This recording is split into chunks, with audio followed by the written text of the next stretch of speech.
Hello Verizon squad, welcome to the channel. So got a Verizon gift card and want to pay your bill with it? I've got the easiest steps to cover your mobile or Fios bill online or by phone. Takes just a minute. Let us begin. So you'll need a Verizon gift card, physical or e-gift, with its card number and PIN. You must have a balance due on your mobile or Fios bill. Gift cards don't work for future payments.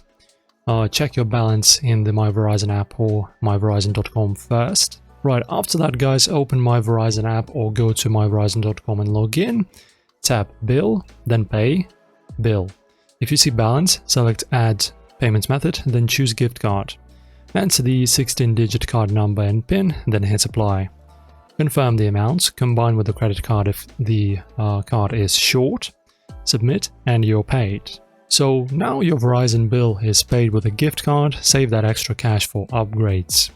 Love this? Smash that like, subscribe, and of course comment if you hit any issues. We'll try to sort you out. Guys, enjoy, subscribe, see you in the next one.